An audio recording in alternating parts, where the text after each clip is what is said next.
తిరుపతి ఎంతమంది మాట్లాడారు, ఆ మాటలు మాట్లాడారు. కానీ సో ఈరోజు రాయలంగా గారు ఒకటి కామన్ సంక్షేమ సేవ నుంచి మన కోసం వచ్చారు. సో ఆయన తిరుపతి బదులుగా మన కోసం మాట్లాడాల్సింది మనసుకు వచ్చాము. రాయలంగా గారు రంగా పాండురంగా విఠల గుండెగల విఠల అని ఎన్నిసార్లు ఇచ్చినా రావట్లేదు.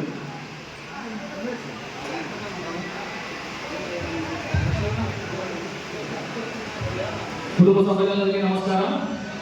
ఈనాటి ఈ కార్యక్రమానికి చేసేటువంటి అందరికీ పేరు పేరున ప్రతి ఒక్కరికి ధన్యవాదాలు తెలియజేస్తున్నాం. మా కాపు సంక్షేమ సేన ఉమ్మడి అనంతపురం జిల్లా తరఫున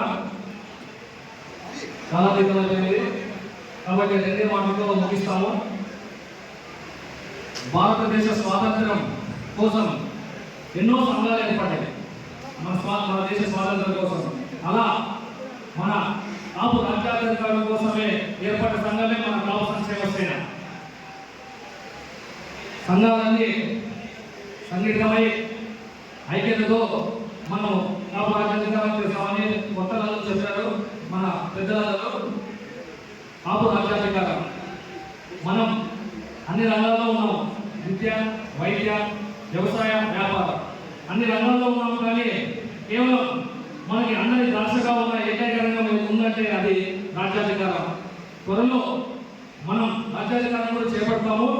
ఇప్పుడున్న మన సంఖ్యాబలం తెలియజేస్తుంది. అది రాష్ట్రం మొత్తం మన వైపే చూస్తుంది. మరి రాజ్యాధికారం తెచ్చుకోవడం ఎలా చిన్న విషయం కాదు ఇది.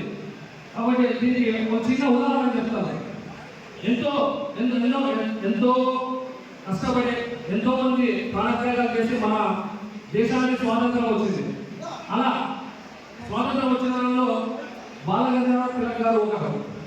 ఆయన ఏం చేశారంటే అప్పట్లో బ్రిటిష్ వాళ్ళు మనకి ఏదైనా సమావేశాలు ఏర్పాటు చేస్తున్నా కానీ మనకు అవకాశం ఇచ్చేవాళ్ళు కాదు. మన ఏమన్నా ఒక 10 మంది చేరి ఒక చోట కలిస్తే మనల్ని జైలు వేసేవారు. అలా కాకుండా ఒక పండుగను ఏర్పాటు చేసుకొని బాలగంగాధర తిలక్ గారు వినాయక చవితి మండపాలు ఏర్పాటు చేశారు పూణేలో. అలా మండపాలు ఏర్పాటు చేసుకొని ఆ రోజు స్వాతంత్రం కోసం సమరం పూరించారు.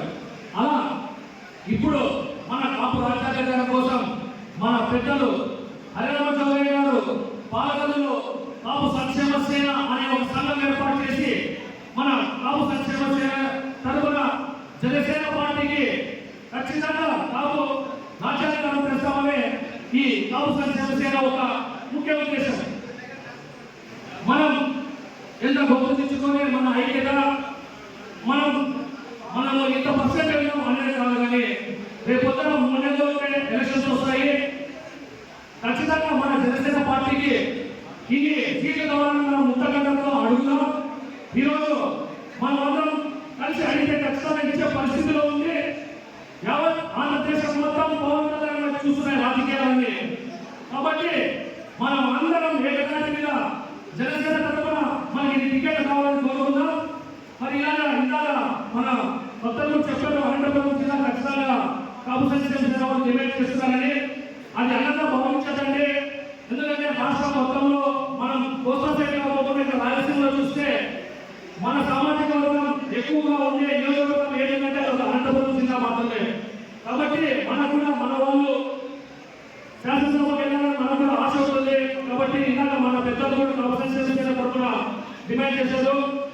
కాబట్టి పుట్టపర్తి కానీ అనంతపురం కానీ ఈ ఉమ్మడి జిల్లాలో ఎక్కడ ఇచ్చినా కానీ ఖచ్చితంగా మనం జనసేన పార్టీని గెలిపించుకుంటామని మన పార్టీ తరఫున శాసనసభకు మనం పంపిస్తామని సభాముఖంగా తెలియజేస్తున్నాం.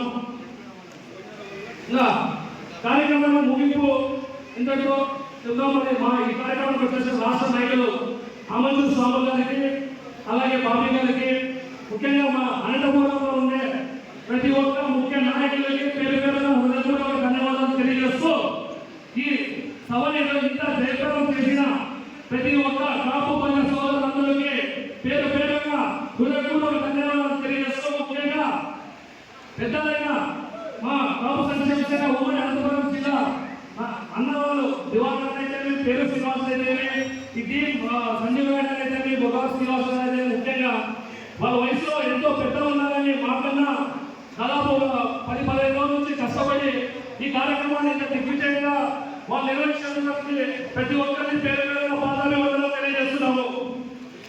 ఈ కార్యక్రమాన్ని ఎంతో ముగిస్తున్నాము. జై హో శ్రీకృష్ణదేవరాయ. జై హో శ్రీకృష్ణదేవరాయ. జై హింద్. జై హింద్.